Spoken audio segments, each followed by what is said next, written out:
All right, we are going live. Good morning, everybody. Chuck Holton coming to you from Panama. Yesterday, President Trump met with Ahmed al-Sharah, the acting president, self-declared acting president of Syria, in the White House with some of his, henchmen that showed up as well. So what is President Trump doing meeting with a guy who just a few years ago was a wanted al-Qaeda terrorist, a guy who spent time in prison in Iraq during the Iraq War for trying to kill American troops? A guy who said, when he was asked about it recently, this, take a look. On 9/11, at the time, يكذب عليك أي شخص يعيش في العالم الإسلامي والوطن العربي إذا قال لك أنه لم يكن سعيد في ذاك الوقت. Anybody who wasn't happy in the Arab world on 9/11 would be lying. So what is President Trump doing meeting with a guy like this? And after we talk about that, we're also going to talk about, well, I'll tell you what, first, we're going to talk about, is the United States going to build a military base in Gaza? This is a rumor that's come out, was reported today in the Jerusalem Post, and we're going to break that down for you and help you understand what's going on with it. Before we do that, it's that magical time of year again when Medicare open enrollment is happening until December 7th.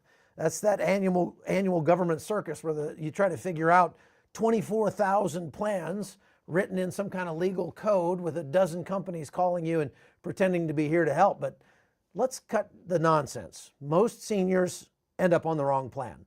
They overpay by thousands, about $1,100 on average. And sometimes they lose access altogether because to their doctors because they're trusting a smiling ad from an insurance company. The Department of Justice is literally suing some of those guys for lying about being unbiased. So yeah, maybe don't call those people. Call Chapter instead. They're the only national Medicare advisors who actually check every available plan, all of them. Their advisors are salaried, so they don't make money by pushing junk plans on you. They don't get a commission for the most expensive one. You get a real human being on the phone. They walk you through everything in under an hour, and it's completely free. If you're already on the right plan, they'll tell you.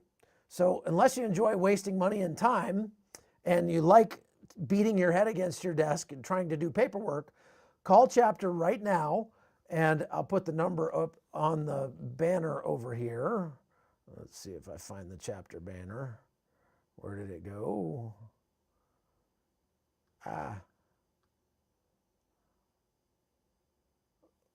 Oh no, did it go away? I think maybe my Chapter ad went away. So the number is, I'll just give you the number for that. Let's see. Where is the, I just spaced, I just lost it. I need my producer, he's not on yet today. So I'll get back to you on that. We'll get you the number. That's embarrassing. Oh well. So we're going to talk about a base. Is the United States military going to be building a base off of inside Gaza? Something that looks maybe like this. The Jerusalem Post report came out and said, let me see if I can pull up that report. We'll share this tab right here. Remove that. Put this one up. This is the Jerusalem Post report. U.S. considering plans to build a large military base on Israel-Gaza border. And so what that is, hey, Nathan, do me a favor and go find the Chapter phone number and put it up. It's not in the banners for some reason. I don't know what happened to our Chapter banner, but it disappeared. So go put that up and scroll it so people can find the number. The United States is considering plans to build a large military base on the Israel-Gaza border. And they say it will be capable of housing thousands of troops at least. Some reports say 10,000, some reports say 20,000. The number of, this is not to house American troops per se. And so that's the most important thing to understand here.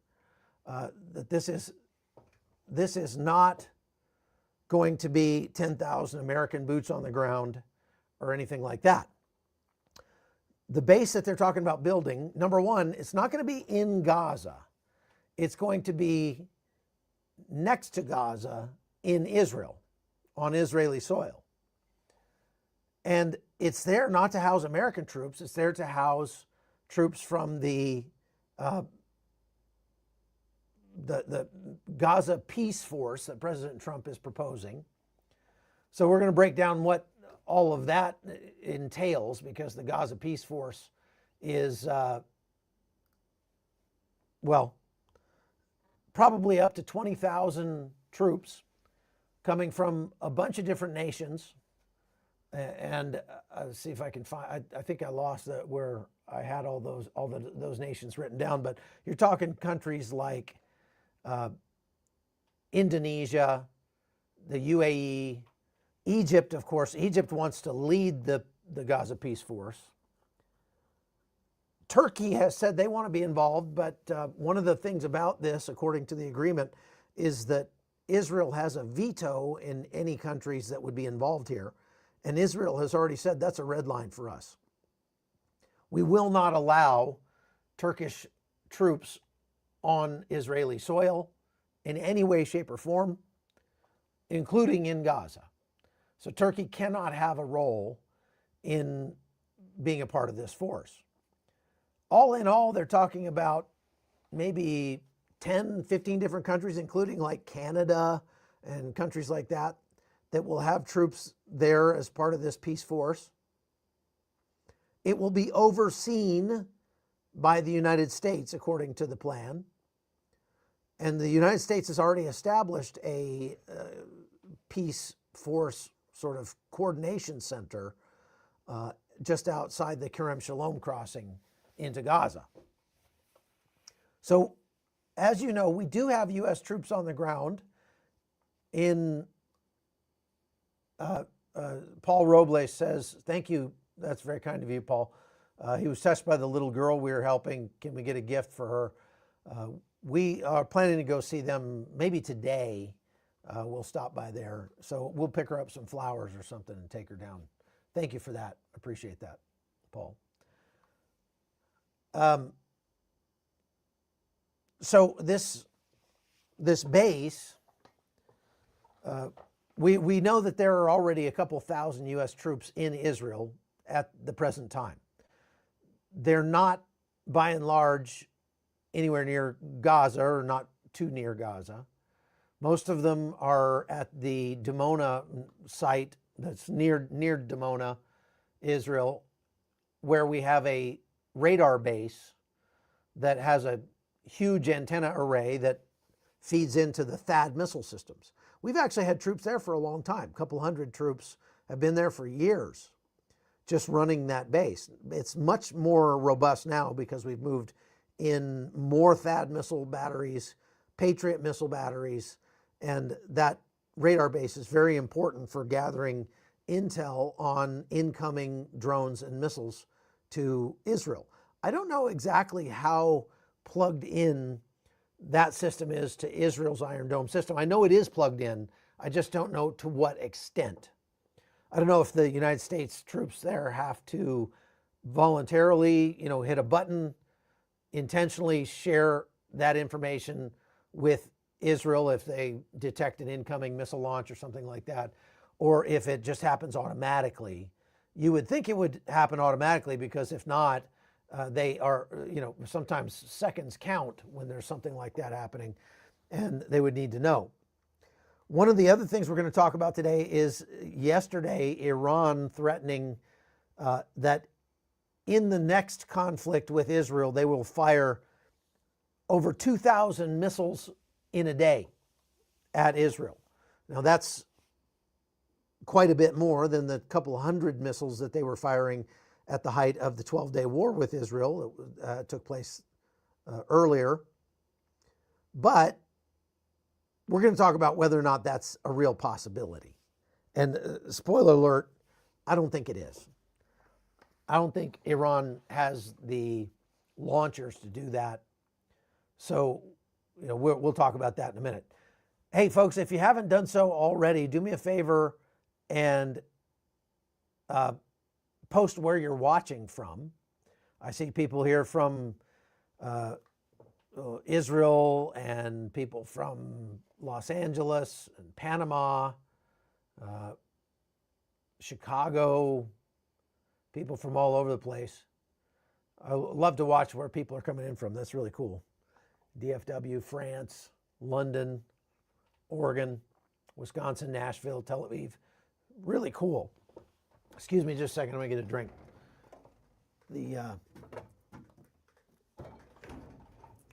My voice is starting to go. Thank you, Leona. Very kind of you. And thank you for hitting the like button and subscribing to the channel. Make sure you're subscribed. It's amazing to me that like more than half of the people who watch these shows every day are not subscribers. I don't know if they're regular viewers or if they're just drive-bys that are coming in, seeing us on their stream. But if you are a regular viewer, then you ought to hit that subscribe button because you can get notified when we're about to go live and you won't miss any of the live broadcasts. So now, let's finish up on this military base. The United States is talking about building a military base, according to the Jerusalem Post report, that will house up to 20,000 people. The base itself, according to the report, will cost $500 million a year, $500 million a year. Quite costly. This will be to house the Gaza Peace Force that is supposed to be put together from a coalition of nations led by Egypt. Once Hamas is dissolved and disarmed, and Israel will pull out in stages while this peace force takes over in stages to keep the peace in Gaza. The United States says that they will fund the construction of the base for the large part of it. Some of it will be funded by donors in other countries like Egypt and the UAE and Bahrain and Qatar and places like that. So it will, without a doubt, cost the United States hundreds of millions of dollars. But that is a drop in the bucket. I mean, just to manage this Gaza Peace Force, just to keep them paid, keep them working, trained, equipped, etc., you're talking about a $250 million a year just to sustain them, just for their food and shelter and air conditioning and internet, trash pickup, transportation, all that stuff. You're talking about $250 million a year for that. That doesn't even include paying those people. So it's going to be more than that. So you're talking about probably a couple $2 billion a year all in. And a large part of that, I would say at least half, would come from the United States. How do you feel about spending $1 billion on a Gaza Peace Force? Training Palestinian policemen? Now, this is something that's been tried before with the Palestinian Authority. You know, the United States for years has been paying American policemen to take leaves of absence from work or after they retire, go over to Israel and go into the West Bank areas of Judea and Samaria and train Palestinian policemen to make them better at being cops, putting a stop to crime in that area, Judea and Samaria and Hebron. Since this war has begun, there have been, I think, at least 4 incidents that I know of where some of those police officers from the Palestinian Authority who were trained by the United States have taken that training and the weapons that we gave them and have used those against Israeli civilians or police or military. And they have killed several Israelis in the process. Thank you, Mark. Very kind of you for that donation. So I'm not sure how I feel about this. I mean, obviously, with some solution for what's going on, I think a lot of Israelis would be just fine with just annexing the whole thing, calling it all Israel, and giving the Palestinians the ability to leave if they wanted to and go somewhere else. But the world's not going to go for that. The United States is not going to go for that. So eventually, Israel is going to have to turn over the security considerations in Gaza to another force. And nobody really wants to do it. They have floated this idea of a combined, a joint peace force multiple times throughout this war, and everybody's kind of been like, meh, not really into it all that much. But President Trump has been pushing very hard for this, and it looks like we are closer to having something like that put into place now than we have been at any time in the past. So we haven't broken ground on this base. We haven't started putting together this peace force. So at this point, all of this is theoretical. Now, on top of building a base outside of Gaza and paying 20,000 peacekeepers from around the world to live there and go into Gaza and keep the peace, they're saying that the conservative estimate of what it would cost to rebuild Gaza is going to be something like $67 billion.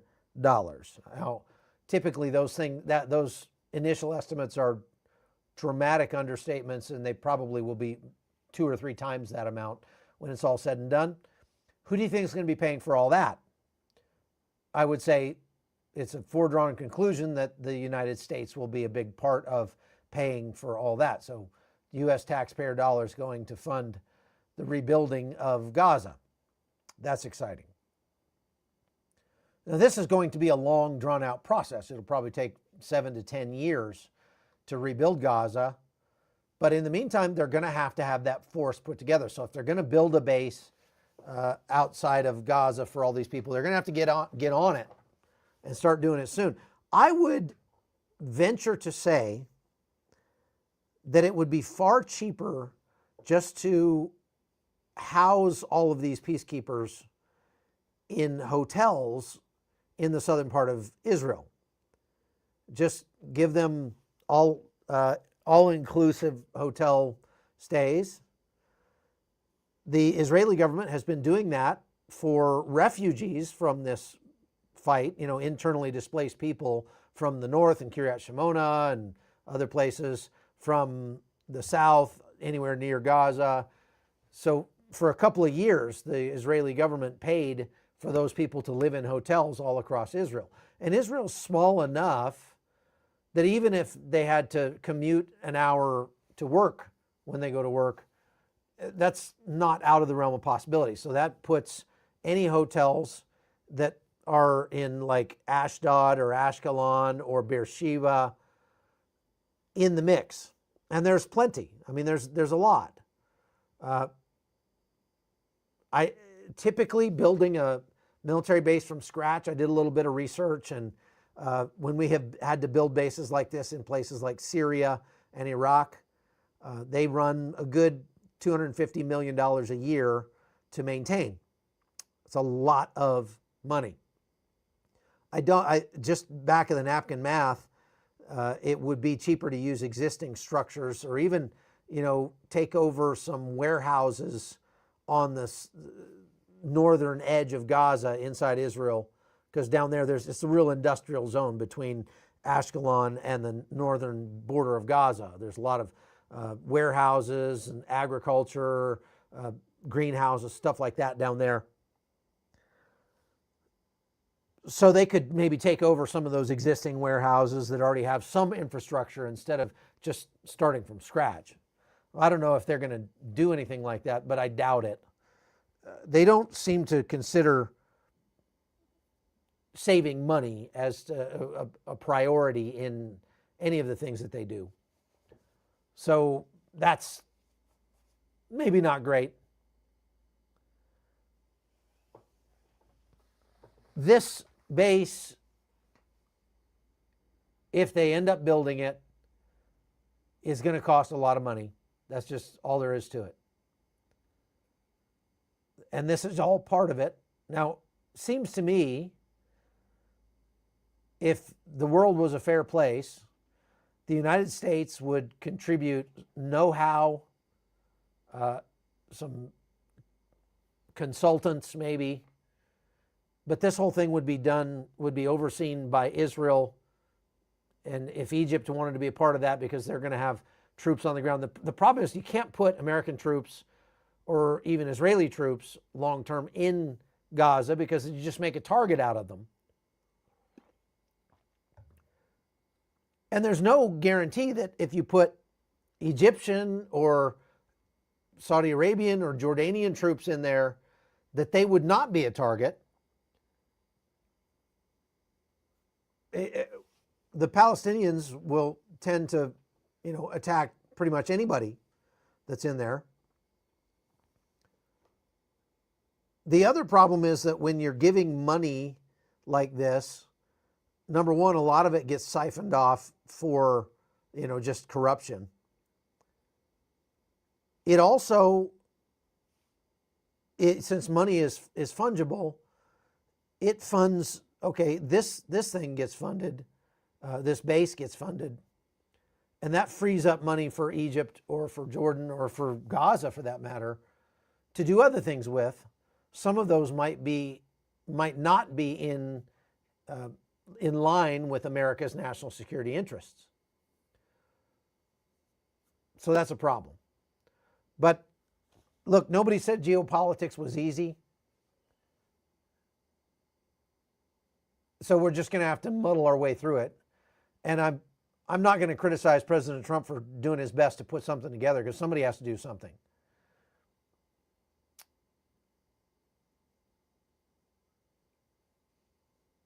So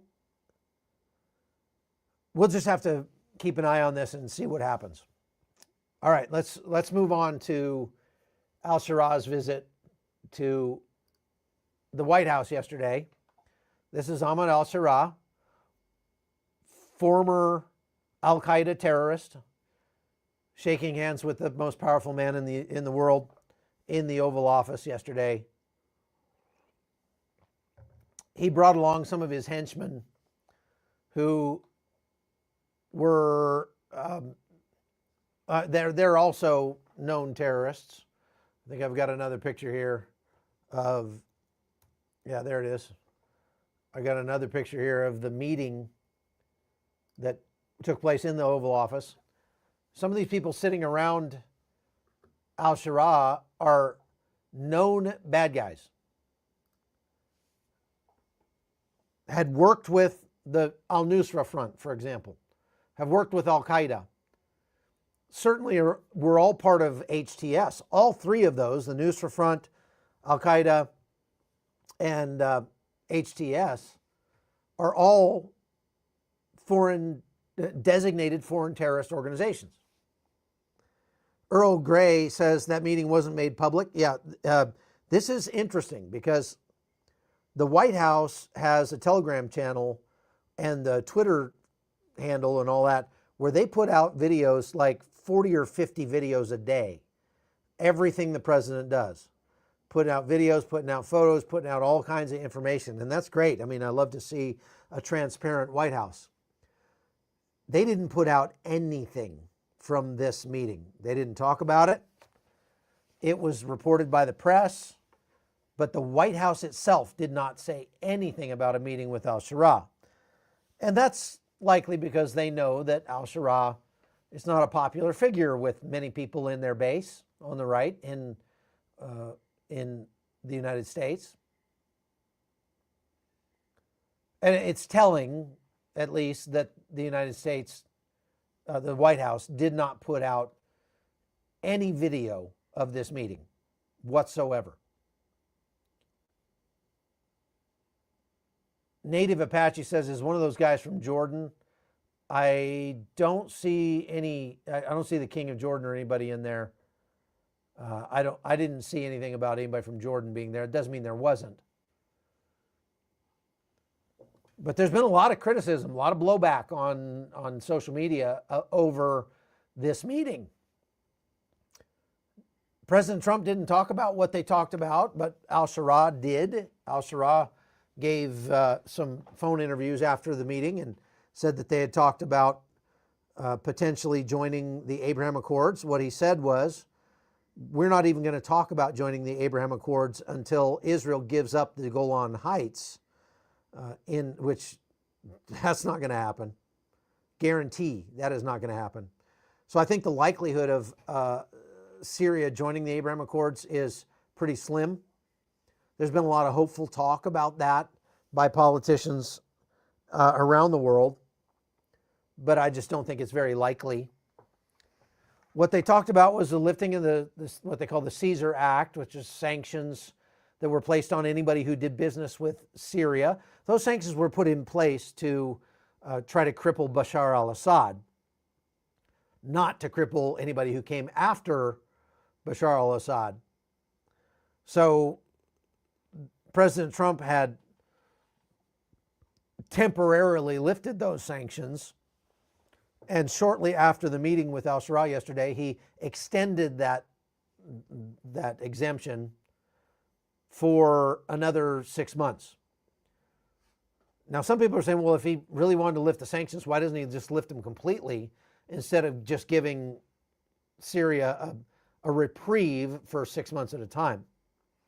Well, two reasons for that. Number one, there needs to be accountability on Syria. There's nothing that says al-Sharaa is going to just continue to be friends with America. He wants to get Syria back on its feet. He wants to reconstitute the Syrian army.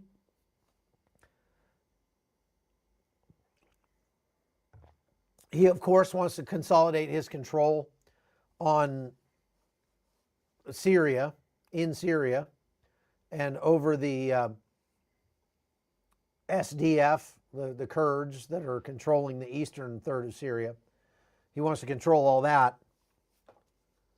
But is it going to extend to, should we completely remove the sanctions on Syria? Well, even if President Trump wanted to, sanctions can only be lifted by Congress. So Congress would have to vote on that.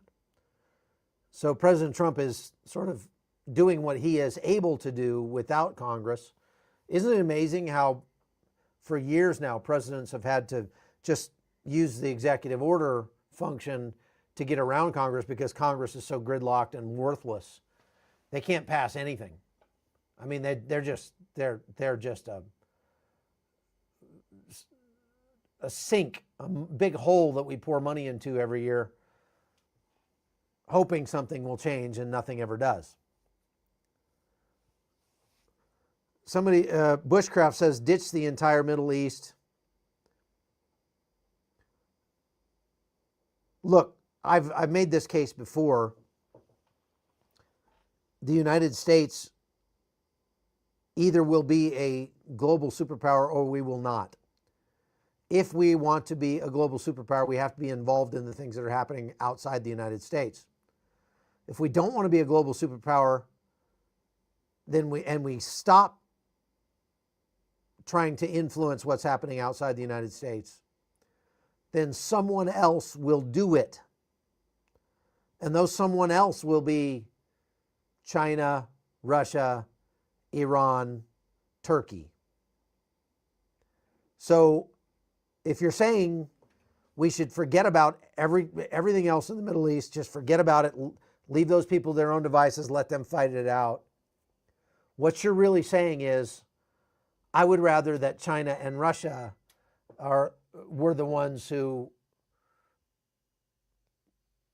made this deal, who made the rules of what's going to happen in those areas. And I guarantee you, if we let Russia do it, and China do it, and Iran and Turkey do it, those rules are not going to be conducive to U.S. national security. Rainy Goss says global superpowers don't give in to terrorists. Well, you're right about that. And hence the criticism for President Trump for meeting with al-Sharah in the White House. I personally think it's a really bad look. It's obvious that the White House thinks it's a very bad look too, because they're basically hiding they're not saying anything about this meeting. So, okay, so let's take a most optimistic picture of this that we can. President Trump is saying, look, the bigger problem in the region is Iran, Hezbollah, etc., and ISIS. Okay, and what we want to do is we want to defeat ISIS once and for all. We want to hamper Iran's efforts to be a threat to Israel in the region. And right now, the best card we have to play to do that in Syria is to work with al-Sharaa.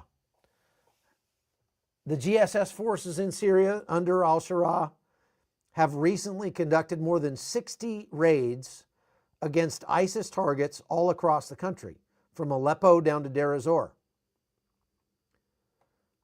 ISIS is still a force to be reckoned with in Syria. As a matter of fact, the United States held a forum over the last couple of weeks where they were basically begging other nations around the world to take back their citizens who are in Syria because they went there to join ISIS. So when ISIS really became a problem in 2014, started taking over large swaths of Syria and Iraq, calling it their new caliphate, the entire world came together to fight against ISIS and to put a stop to that. And ISIS has conducted dozens, if not hundreds, of terror attacks, not just in Syria and Iraq, but in the Western Europe, in the United States, even in Russia. So they were a huge problem. The United States joined a coalition of nations. We basically supported the Kurds while they went in and pushed ISIS out of northern Iraq and eastern Syria. Then we sort of abandoned the Kurds, 2018. So that wasn't cool. The Kurds have been overseeing prisons in eastern Syria. One of them is the biggest one is called al-Hol, and I want to show you the picture. I want to show you on the map where this is. So let's look at al-Hol camp. This is the region. Okay, so al-Hol is right there, just sort of southeast of al-Hasaka. Now, this entire eastern third of Syria is under the control of the Kurds. This whole part I'm circling here goes down the Euphrates River and up the Tigris River and along the Turkish border here. Okay? All of this in here is controlled by the Kurds, not by al-Sharah's forces. Al-Sharah controls the western two-thirds of Syria in here. The al-Hol camp, okay, the town of al-Hol is a very small town, like this. Now I'm going to switch over to a satellite view so we can see that. And what you see right here, this area I'm circling, is the al-Hol prison camp for ISIS detainees. It's larger than the town of al-Hol itself. They have a mosque, they have a hospital built in there, but these are all tents. They're tent dwellings that have been there for more than 10 years. I mean, probably at least 10 years. Right now, there are probably about 30,000 people that live in the al-Hol camp. All of them are current or former ISIS members and their families. Okay? Current or former ISIS members and their families. And they're being guarded by the Kurds. The United States would very much like to see those camps closed down.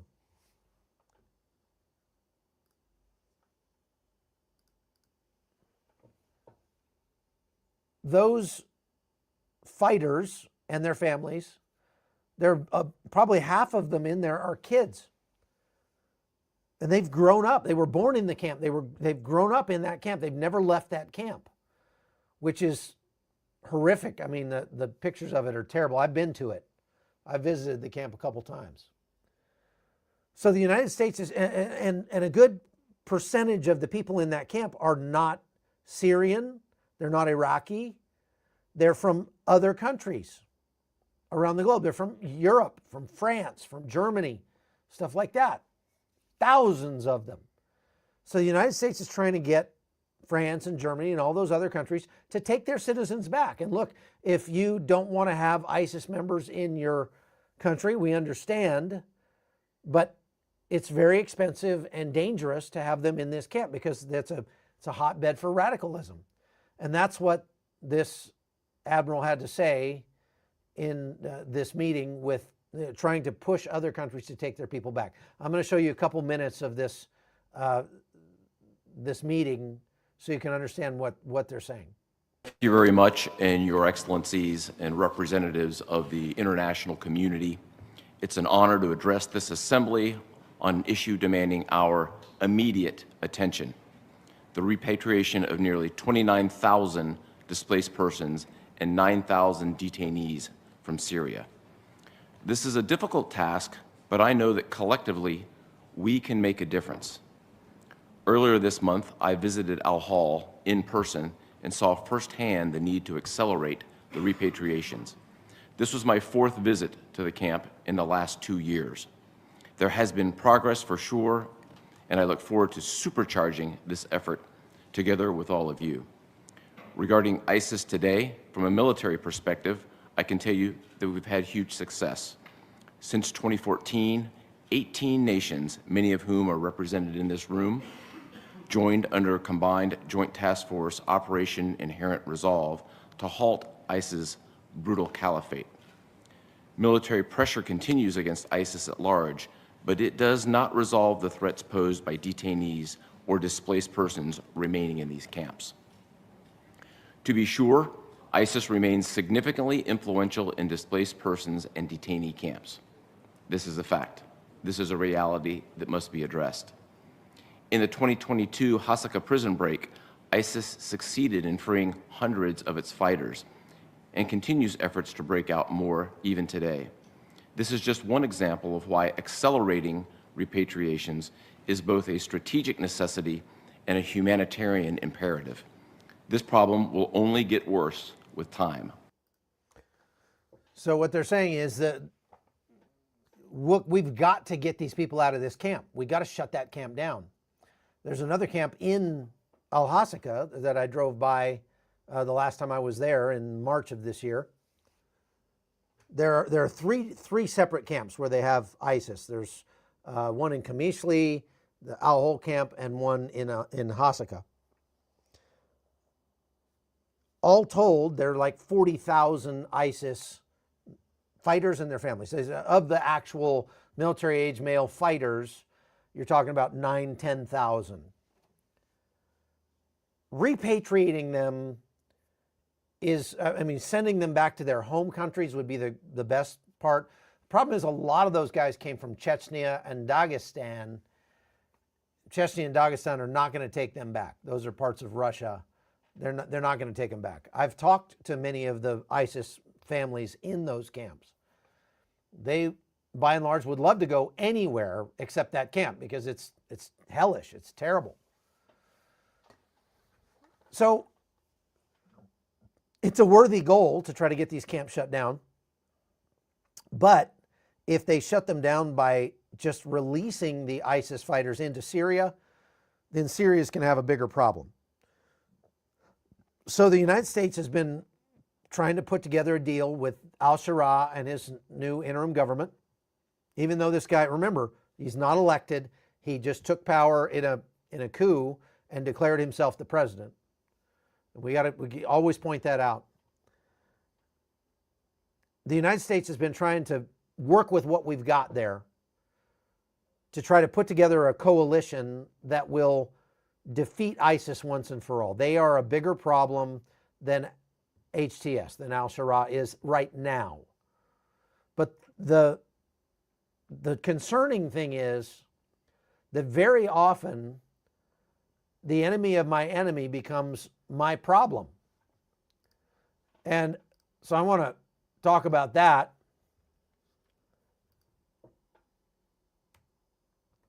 Let's look back here.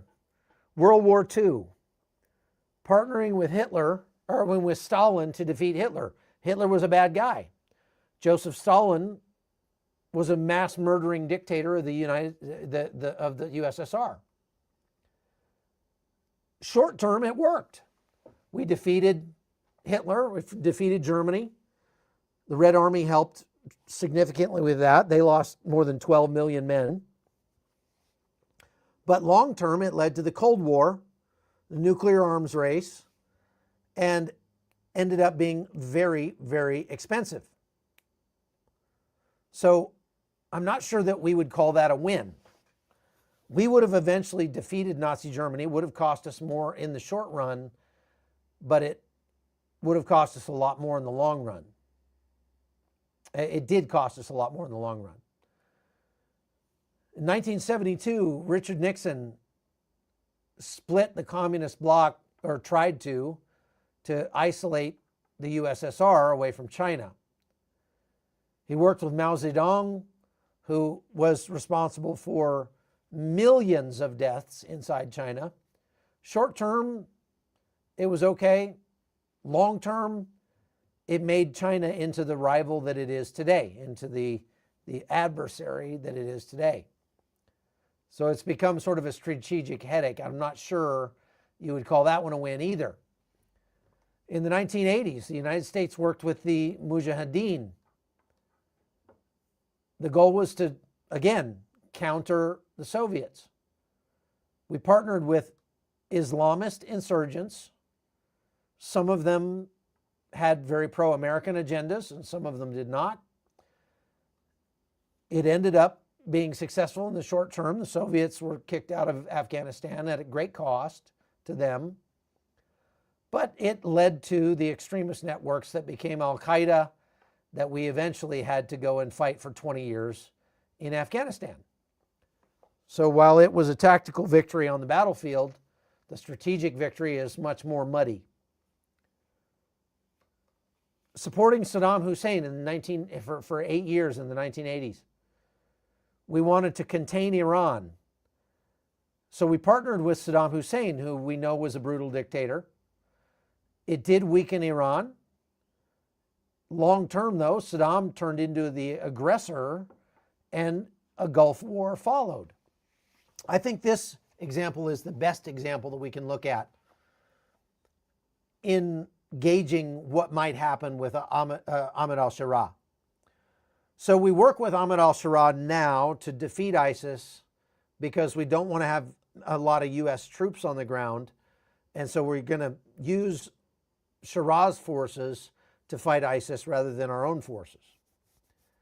We support him by allowing him to rebuild his military capabilities, by allowing him to consolidate power, by allowing him to appoint former terrorists or current terrorists to important positions inside his government. We've seen just recently they were killing Christians and Druze down in the southern part of Syria.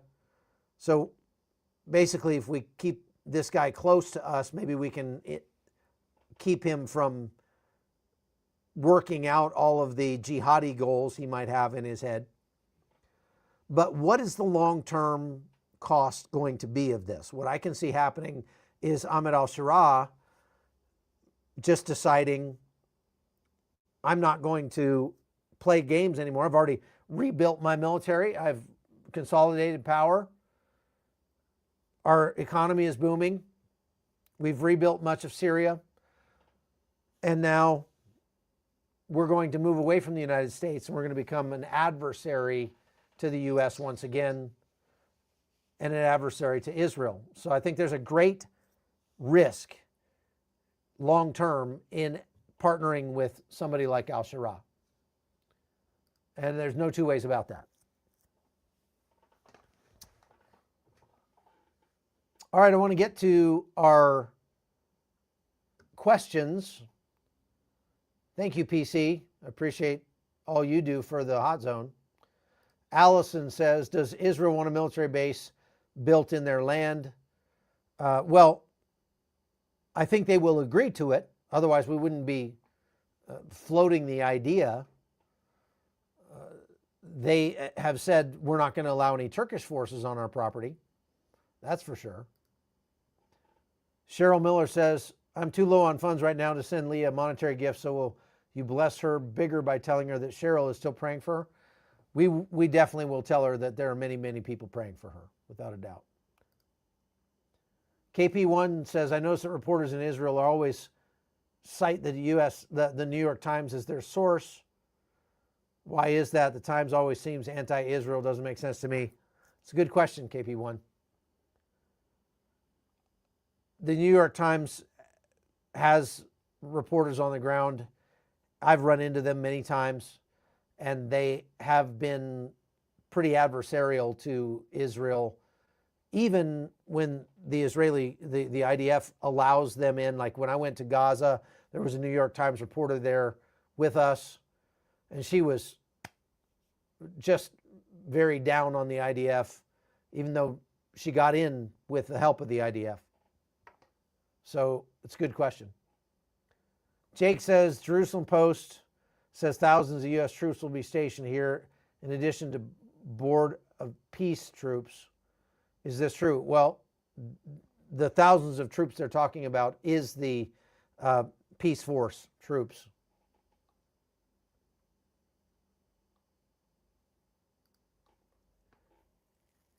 Do you think the influencers on the right who are against Israel are doing so to divide the right? Those influencers are also against Ukraine and pro-Putin. Comes from Moscow. I think the influencers on the right you're talking about, like Tucker Carlson and Candace Owens and others, are literally being paid by Russia and Qatar to take that tack. And they're being paid handsomely.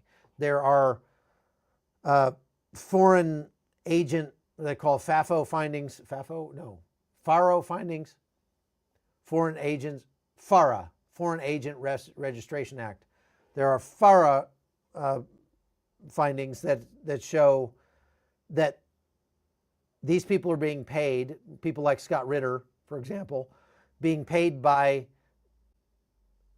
like lobbying groups in the United States that are funded directly from Qatar and Russia. So that's why.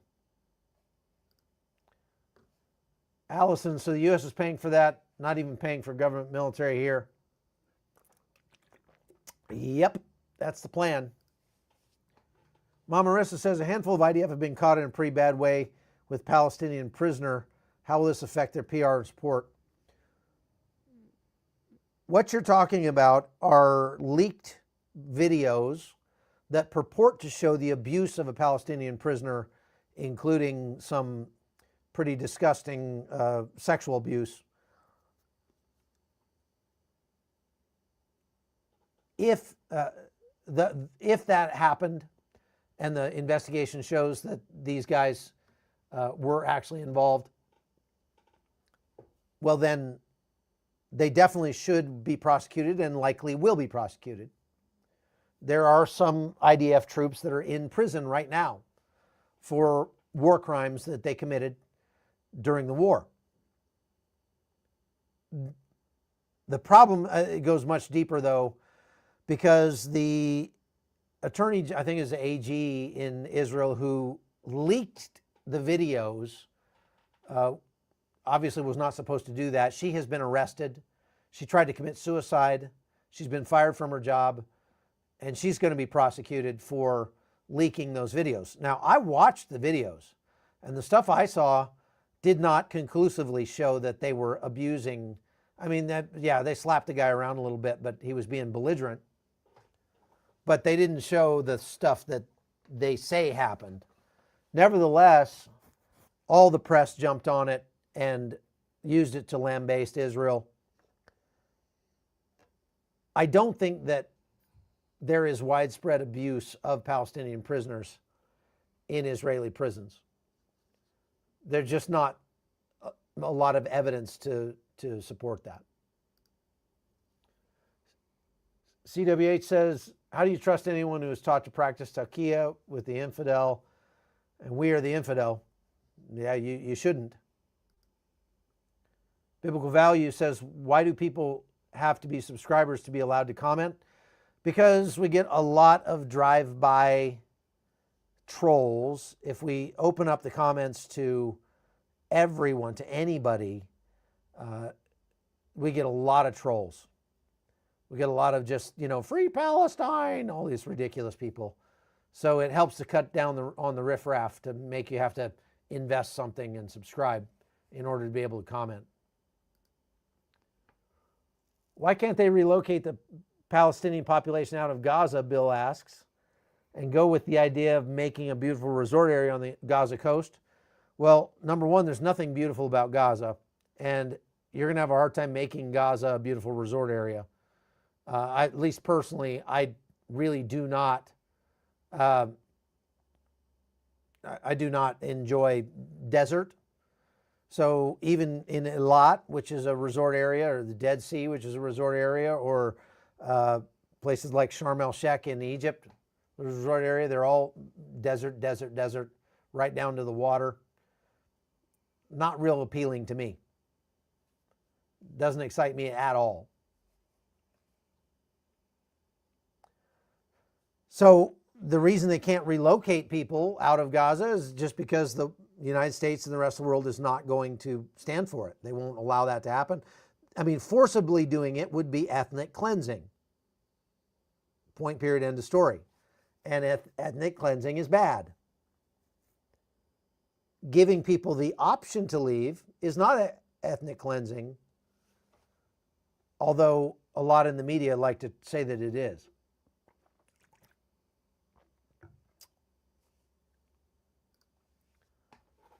Eddie Noragong says, can you share anything about the current status in Pakistan? Well, the war between Pakistan and India is kind of on hold. The fighting stopped, but it has simmered. It continues to simmer. I wouldn't say that war is completely over. There's still some really big issues there. They just had a huge bomb that went off in Pakistan that killed a bunch of people. Pakistan just doing its Pakistan thing. Linda Atkins says, that guy is still a terrorist. Where's the proof he's not? Good. That's a good question. Rhetorical question. Pam Dolson says, are you hearing anything about a coup on Trump when the shutdown is over? I've seen some comments that sound like they're going to try and get rid of him again. That's not going to happen. We're not going to have a coup in the United States of America. They might try to impeach him, but they impeached him several times already, and they didn't get rid of him that way. So I doubt that's going to happen. Native Apache says, does Russia have more nukes than the U.S.? In number, yes. I mean, on paper, they do. Now, how many of those Russian nukes actually function is another question, because maintaining a nuke in nuclear order is very expensive Russia really doesn't have the money to do that. So what we don't know is just the state of Russia's nukes. Olivia says, how can we trust a terrorist? He had a $10 million bounty on his head, and now he's in the America's house. That's correct. Alan Len says, but what about keeping enemies close? Well, that's kind of, I guess, President Trump's plan here. Keep your friends close and your enemies closer. I just think that, this idea of the enemy of my enemy is my friend. So al-Sharaa is an enemy of ISIS. Al-Qaeda and ISIS had a falling out, right? So they're not friendly with one another. They fight each other. He was part of Al-Qaeda. So al-Sharaa and Al-Qaeda and ISIS have been clashing as well. We want to get rid of ISIS more than we want to get rid of al-Sharaa. But you're right, it could very well just be replacing one known enemy for somebody that might end up being a worse enemy later. As I pointed out, the history of gambles like this does not show that long-term they tend to be profitable. Country Boy says, are the Taliban's bad? Do they fight ISIS? They do fight ISIS, but they are bad. They're evil. Taliban is evil. Just the fact that Al-Qaeda is fighting against ISIS or the Taliban is fighting against ISIS doesn't mean that Al-Qaeda and the Taliban are good. It's just they all hate each other. Muslim extremists kill more Muslims than they do anybody else. They kill everybody. Alfred's mom says ISIS, Boko Haram, Hezbollah, Hamas, where are these terrorists supposed to disappear to? Shouldn't they be eliminated? Yeah, I think disappearing them to hell would be the best place for them, but I'm not the president. Native Apache says Moscow will end up being a parking lot in the future. I'm not sure what that question even means. Spirit Follower, do you think Trump is trying to make it so that the U.S. is critical to their own stability and it would be to their own detriment to hurt the U.S.? Yes, that is what I think is the issue here. Dove says, an American base in Gaza, what happened to no American boots on the ground? Well, maybe you missed the part where I was like, the Americans are talking about building a base, but they're not talking about sending troops to that base. We're not talking about, and this is not going to be in Gaza, it's going to be just outside Gaza in Israel. We already have thousands of boots on the ground in Israel right now. So Joe Biden was the one that said no boots on the ground in Gaza. I'm fine with that. And in theory, this would not put any American boots on the ground in Gaza. It would be administered by the United States, but likely through contractors, not through direct military. PC says, do you think the base will get built? In a way, I hope so. But there's a lot that has to happen before that because Hamas is not willing to give up governance of Gaza just yet. And so there's likely a lot of fighting between here and there. But if they are going to bring in a peace force, they're going to have to start planning for it. And that means they're going to have to start building this base even before we find out whether or not there will be a peace force or who it will be made up of. You know, we've had a multinational force and observers in Egypt, in the Sinai, for decades, like 30 years. And it's been largely effective, more or less. And the United States has been paying for it. We've had U.S. troops there. Did you know we've had U.S. troops in Egypt at a base there for 3 decades? Many people have never knew that or have forgotten it.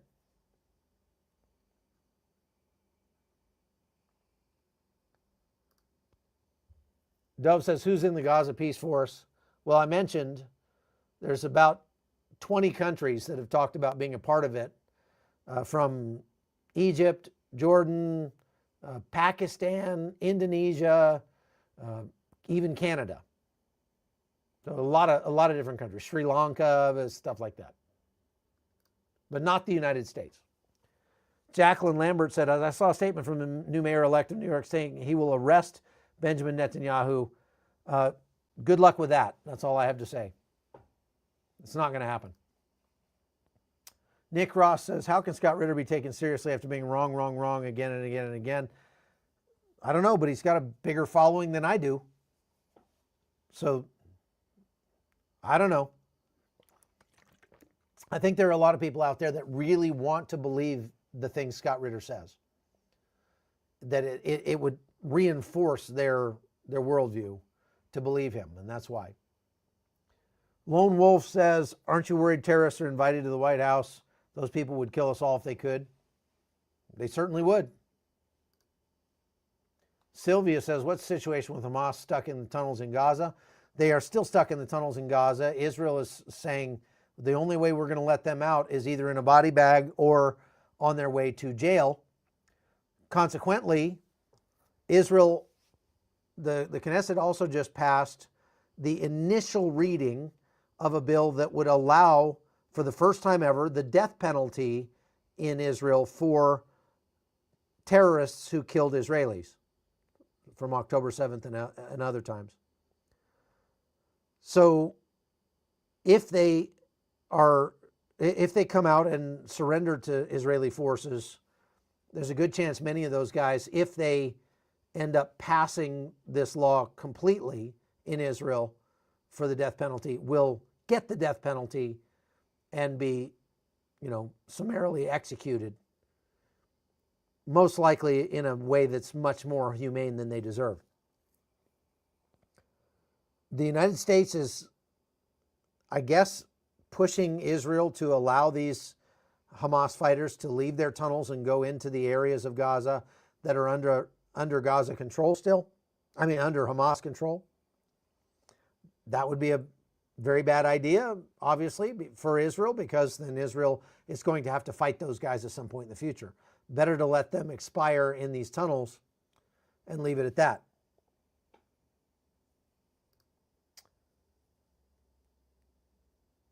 Freedom Compass says, will Trump succeed in getting the $2,000 tariff checks? No idea. I hope not. Will the main street in Gaza be called Trump Boulevard? No idea. I haven't heard anything about that. It wouldn't surprise me, though. Critical Mass says UN peacekeeping force to Gaza, not UN. This is going to be separate from the United Nations, but it's going to be supported by the United Nations, at least in theory. Mark Hill says, why can't the USA inspect nuclear sites ever?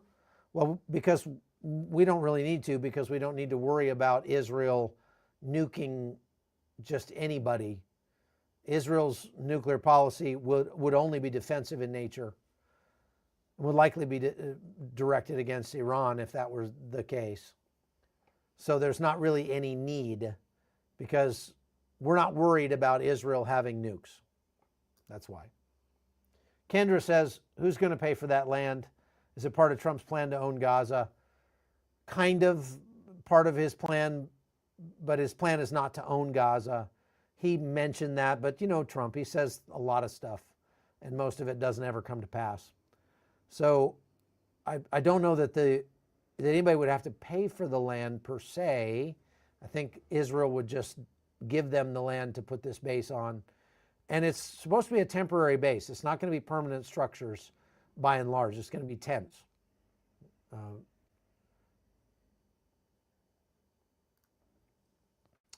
Jacqueline Lambert says the new mayor. Okay, already arrested or talked about that one. Patricia says not even good with Egyptian involvement, and why on Israeli soil? Why not on the Gaza Strip?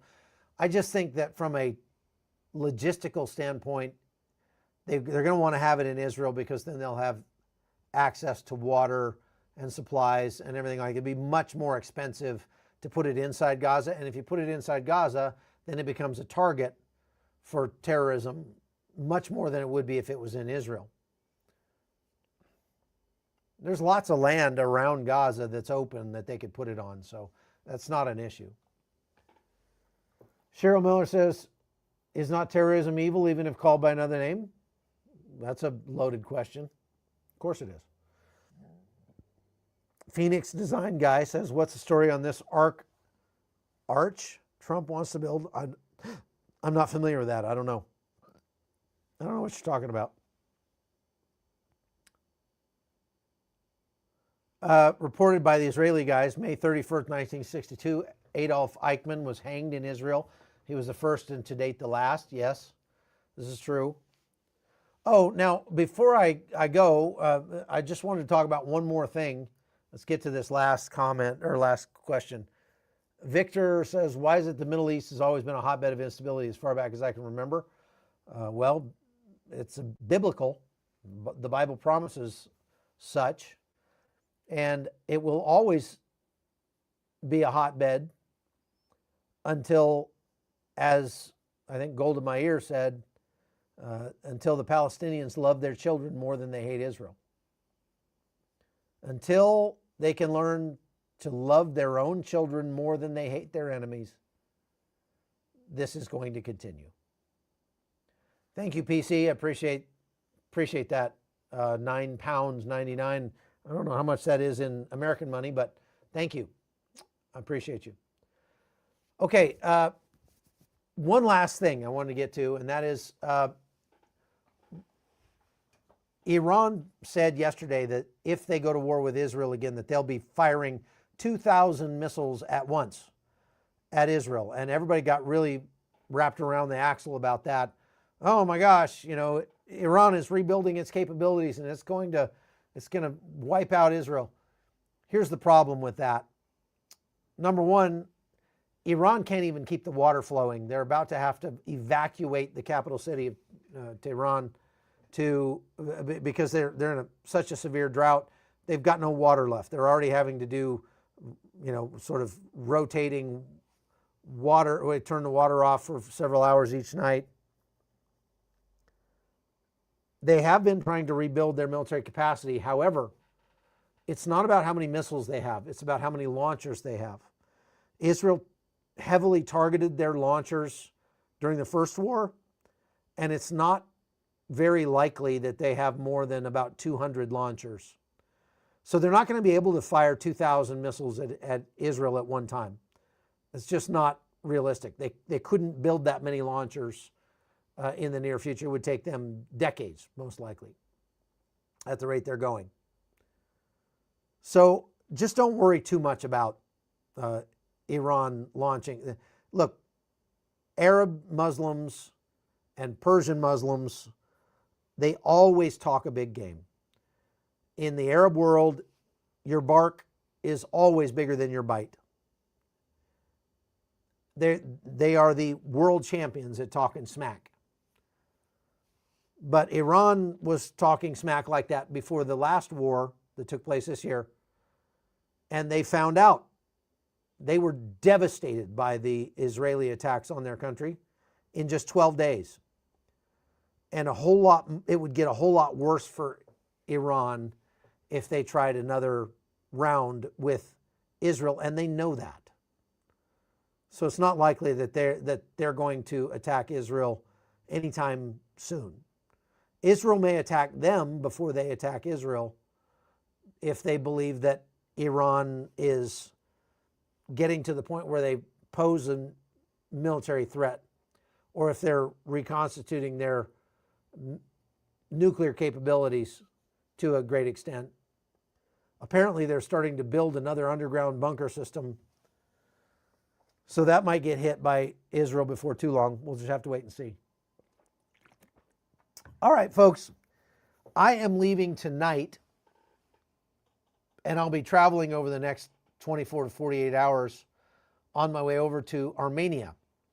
I'm going to be attending a series of high-level meetings there, and I'll be bringing you what news I can from that. Then the plan is to go to Ukraine for a week and report from Ukraine. We're going to go out to the front lines in Kherson and hopefully in the area around Kramatorsk, in the east around Pokrovsk, that area, that direction. So I'll be bringing you on-the-ground reports from Ukraine in just a few days. Then we're going to come back to Armenia and have Thanksgiving over there with our kids, and then come back to Panama. So We're going to be traveling for the next few weeks, and we'll still be doing our lives. So make sure that you're subscribed. You don't want to miss some of the stuff we're going to be bringing you. I promise you that. I appreciate all of you. Appreciate especially those who are donating and who are going over to chuckholton.com and are subscribing over there. We just put up a documentary yesterday that is only available to our supporters at chuckholton.com. So make sure that you're signed up over there. You become a supporter. That helps keep us doing what we do in the field. And I'm also going to be making more content for my new YouTube channel, which is called Borderline Global Adventures. So please go and subscribe to that channel. It's just more kind of beautiful stuff that, you know, we like to put up. Also want to mention again our sponsor chapter. If you want to get 636-812-6714 is the number. 636-812-6714. If you need to get signed up for Medicare, or you want to find out if you can find a cheaper plan for Medicare, call that number and talk to our friends at chapter. 636-812-6714. It's worth a call. Won't cost you anything. You get to talk to a real person. They'll help you figure out if you've got the best plan. And your deadline is fast approaching. December 7th is the deadline. All right. Thank you very much for watching the Hot Zone. I appreciate everyone, all of you that are watching. And we'll see you again next time. Take care.